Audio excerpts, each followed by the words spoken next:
अस्सलाम वालेकुम फ्रेंड्स, कैसे हैं आप सब? I'm sure all are fine. This is Mubashar Iqbal Chauhan, advocate high court and legal lecturer. Video start करने से पहले एज यूजुअल अगर आप मेरे YouTube channel law and communication skills के ऊपर नए हैं तो रेड बटन को क्लिक करके मेरे चैनल को सब्सक्राइब करना, साथ में ही बेल आइकन को प्रेस करके ऑल नोटिफिकेशन करना भूलें ताकि ऐसे ही फर्दर तमाम इन्फॉर्मेटिव लेक्चर्स आपकी एक्सेस में रहें और उनके नोटिफिकेशन आपको बर वक्त टाइमली मिलते रहे। मेरी छोटी सी फीस है उसको जरूर फुलफिल कर दिया करें। मेरी फीस आपने 3 स्टेप के अंदर पे करनी है। फर्स्ट, कम से कम 10 रुपये डोनेट कर दे। सेकंड, 2 लोगों की हेल्प। थर्ड, मेरे और अपने पेरेंट्स के लिए दुआ। अल्लाह ताला उनको सेहत तंदुरुस्ती अता फरमाए। शुरू करते हैं हमारा लेक्चर। आज हम पढ़ेंगे और सीखेंगे कि प्री अरेस्ट बेल कैसे लिखी जाती है, इसका खाका कैसे तैयार किया जाता है, क्या क्या डॉक्यूमेंट्स इसके साथ लगाए जाते हैं, ग्राउंड्स क्या बनाई जाती हैं, ज़मानत कबल अज़ गिरफ्तारी यानी कि गिरफ्तार होने से पहले की ज़मानत इंग्लिश में लिखना हम आज सीखेंगे। सबसे पहले तो इसके साथ फाइल कवर आ गया, तरतीब फार्म आ गए, FIR की कॉपी आ गई, शनाख्ती कार्ड की कॉपी आ गई। FIR की आपने बेटर कॉपी लगानी है, उसके बाद शनाख्ती कार्ड ID कार्ड की कॉपी आ गई। उसके बाद इंडेक्स आ गए कि किस पेज पर क्या लिखा हुआ है। दरख्वास्त ज़मानत आ गई, दरख्वास्त ज़मानत आ गई। और उसके बाद स्पोर्टिंग कागजात। स्पोर्टिंग कागजात कौन से हो सकते हैं? मेडिकल सर्टिफिकेट हो सकता है, आपकी कोई plea of alibi QSO article 24 की सूरत में जो हमें QSO आर्टिकल 24 की सूरत में जो हमें बताई जाती है कि ये प्लीज़ हैं जिनकी मद के अंदर किसी शख्स को अगर कोई शख्स प्ली ऑफ एलिबाई लेना चाहे तो वो उस पर ले सकता है। वो प्लीज़ कौन कौन सी हैं वो भी हमें बताई जाएंगी कि वो प्लीज़ मैंने अपने लेक्चर अपलोड किए हुए हैं, आप उनमें से देख लीजिएगा। ऐसी कोई भी लाइक आप किसी दूसरे शहर में हैं, मोटरवे पर है तो आपने वहाँ से इंटरचेंज पर पर्ची ली, रसीद ली, किसी सिनेमा घर की टिकट आप साथ लगा सकते हो कि जी मैं इस वक्त किसी और जगह पर था लिहाजा मैं इस जुर्म में शामिल नहीं हूँ। तो ये तमाम डॉक्यूमेंट्स ज़मानत कबल अज़ गिरफ्तारी के साथ लगते हैं। उसके बाद जो इसका खाका तैयार होता है या जो इसकी ड्राफ्ट है वो कैसे की जाएगी। अब देखना है कि आप सेशन कोर्ट के पास फाइल कर रहे हो, जुर्म मजिस्ट्रियल कोर्ट का है उसके पास फाइल कर रहे हो या स्पेशल कोर्ट के पास। फॉर एग्जाम्पल स्पेशल कोर्ट का मेरा एक केस था, हम उसी को डिस्कस करते हैं। In the court of special anti terrorism जज या स्पेशल जज लाहौर। उसके बाद नीचे आ जाएगा मुजरम का नाम जो जमानत लेना चाह रहा है। फॉर एग्जाम्पल हम सपोज कर लेते हैं उसका नाम है मोहम्मद रफ़ीक वल्द मोहम्मद सदीक, उसका नाम है, उसका हम एक फ़र्जी नाम बना लेते हैं। उसकी कास्ट जट है, रहायश वो लाहौर का ही, डिस्ट्रिक्ट और तहसील लाहौर का ही है। वर्सेस स्टेट आएगा क्योंकि हम स्टेट के अगेंस्ट जमानत ले रहे हैं। उसके बाद केस FIR नंबर आ जाएगा कि ये केस है, FIR नंबर क्या है, सो एंड सो 2021 छठे महीने की या 5वें महीने की FIR। और देन ऑफेंस आ जाएगा कि ऑफेंस कौन सा है, इसके अंदर 376 का ऑफेंस है या 302 का है या व्हाट्सएवर जो भी ऑफेंस है। पुलिस स्टेशन क्या है, आया वो जनरल पुलिस स्टेशन है या FIA की कोई ब्रांच है या FIA का कोई ऐसा स्टेशन है। उसके बाद ये मेन हेडिंग आ जाएगी petition under section 498 CRPC grant pre arrest bell. नीचे रिस्पेक्टफुली शवीत, जो भी आपने मौतबाना गुजारिश करनी है ऑनरेबल कोर्ट के लिए, जो आपने ऑनरी अल्फाज बोलने हैं, उनकी रिस्पेक्ट के लिए जो लफ्ज़ आपने बोलने हैं वो आपने लिख देने हैं। जनाब Ali, my lord, me lord, respectfully sheweth, लेकिन जनरली मैं रिस्पेक्टफुली शवीत ही लिखता हूँ। That above mention case has been registered against the present petitioner as instance of complainant malafide intentionally convenience of with FIA just to achieve more ulterior motive, copy of FIR attached as annexure A।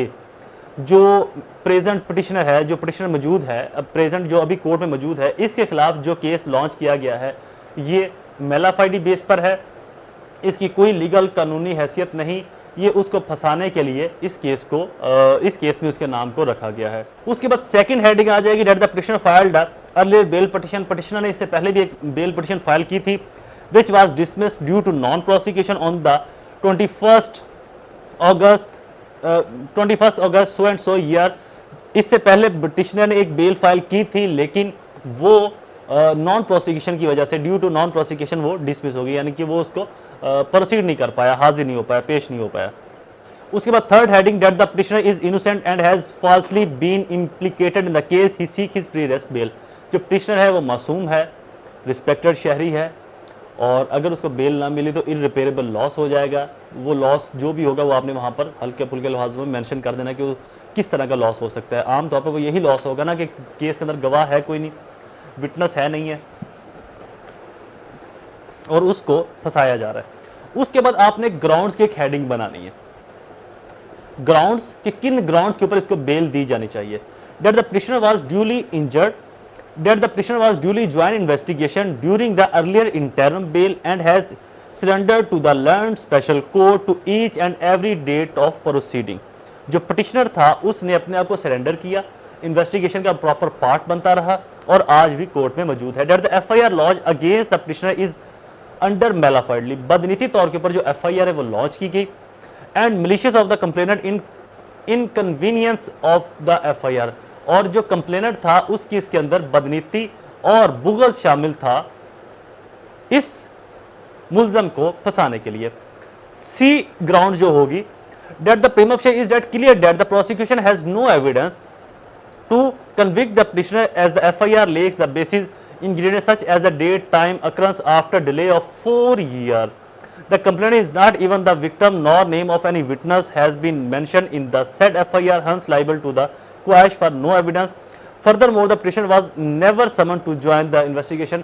इस पैरे में इस grounds के अंदर आपने ये लिखना है, अगर आप ग्राउंड्स लिख रहे हैं कि जो एप्लीकेशन जो FIR है इसमें और अक्रंस में 2, 3, 4 माह का या साल 2 साल का डिले है, और कभी भी मेरे कौंसल को, मेरे मुवक्किल को समन नहीं किया गया कि आए और आके तफ्तीश का हिस्सा बने, ना उसको कभी बुलवाया गया और ना ही गवाहान ने ये जिक्र किया कि मेरा ये मुवक्किल, मेरा ये क्लाइंट, मेरा ये जो पिटिशनर है, जो कंप्लेनेंट है, जो पिटिशनर है बेल के अंदर, ये उस जुर्म के अंदर शामिल था। That the petitioner is a reputed family, that the petitioner is a belong to a respected reputed family and no previous conviction and has no such criminal history, therefore his case is one of further inquiry and petitioner is also entitled to the grant of bail in first and second petitioner of the same case who granted a bail in the rule on the rule of consistency। इस case में पहले और दूसरा जो मुल्ज़म था उनको bell हो चुकी है, और जो मेरा मुल्ज़म है और जो मुल्ज़म है ये मासूम है, एक बाइज्जत घराने से ताल्लुक़ रखता है। अगर इसको अरेस्ट किया गया, पुलिस अरेस्ट किया तो इर्रिपेरेबल रिप्यूटेड लॉस होगा। और चूंकि इसी केस के अंदर सेम केस में मुल्ज़म नंबर 1 और 2 की ज़मानत हो चुकी है, तो मेरा मुल्ज़म भी ज़मानत का हकदार है। किस बेसिस पर, किन ग्राउंड्स पर? रूल ऑफ कंसिस्टेंसी, असूल तसलसल की बुनियाद पर। असूल तसलसल की बहुत सारी इकसाम है, इसके ऊपर किस दिन मैं एक बाकायदा प्रॉपर वीडियो बनाऊंगा कि असूल तसलसल, रूल ऑफ कंसिस्टेंसी क्या होता है। ये बहुत सारी जगहों के ऊपर शामिल होता है, और अगर आप रूल ऑफ कंसिस्टेंसी की आइडियोलॉजी को समझ जाएं तो आप किसी भी केस के अंदर बड़े परफेक्ट तरीके के साथ बेल वाला जो रिलीफ है वो तो डेफिनेट आप ले सकते हैं। तो लिहाजा जो पिछले अक्यूज थे उनकी बेल हो चुकी है, तो मेरा जो मुल्ज़म है ये भी उसी असूल के तहत बेल का हकदार है। That the complainant got registered the said case just to harass, blackmail, pressurize the present petitioner as in the fact in the petitioner who has to recover his money from the complainant, सिर्फ पैसा recover करने के लिए इसके ऊपर FIR और ये झूठी स्टोरी बनाएगी। Story as narrated in the FIR is improbable, false implications in the circumstances by police cannot be ruled out, furthermore the reason, मजीद बरा ये रीज़न है कि पुलिस अभी तक किसी मंतक की अंजाम तक या किसी मंतक तक नहीं पहुंच सकी। जो FIR की स्टोरी है वो बेसलेस है, झूठी है, बुनियादलेस है। That the petitioner undertake to join the proceeding as when required by law, जो पिटिशनर है वो ये गवाही, वो ये एफिडेविट देने को तैयार है, अंडरटेकिंग देने को तैयार है कि जब भी कानून को उसकी ज़रूरत पड़ेगी वो वहाँ पर पेश होगा, सरेंडर करता है अपने आप को, और खातर ख्वाह जो श्योरिटी है वो भी देने को तैयार है। नीचे आती है प्रेयर। प्रेयर किसी भी केस में, किसी भी पटिशन में, आया वो बेल है, वो रिट है, वो व्हाट्सएवर कोई भी चीज़ है, जो प्रेयर है ये बहुत बड़ा रोल, एक वाइटल रोल प्ले करती है। क्या वाइटल रोल? प्रेयर से आप पूरे केस का लुब्बे लुबाब जान जाते हो, खुलासा जान जाते हो कि पूरे केस में दरअसल मांग क्या रहा है या मांगना क्या चाह रहा है। जैसे कि अगर मुझे कोई केस दे के जी जनाब इस केस को पढ़ के हमें एडवाइस करें, तो अगर मैं जल्दी में हूं फिर भी मैं पूरे केस को मुकम्मल समझ सकता हूं। कैसे? उस प्रेयर से। प्रेयर के बेसिकली 3 खाके होने चाहिए आमतौर पर, जनरली ऐसा होता नहीं है, लोग जल्दी में प्रेयर के अंदर सिर्फ एक चीज ही लिख देते हैं। 3 क्या? 1, आप कोर्ट में आए क्यों, एक लाइन में, लेना क्या चाह रहे हो कोर्ट से और क्यों लेना चाह रहे हो, उसकी वजूहात क्या है। फर्ज हम बेल के लिए आए हैं, कोर्ट में प्री अरेस्ट है, लेना बेल चाह रहे हैं, क्यों लेना चाह रहे हैं, क्योंकि हम इनोसेंट है। तो प्रेयर के 3 चीज़ों को ज़रूर मेंशन करना चाहिए जिससे जो कोर्ट है वो वो इजीली अंडरस्टैंड कर लेती है सिर्फ प्रेयर को ही पढ़कर, और आपकी जो प्रेयर है ये पूरे के पूरे केस का आपका खुलासा है।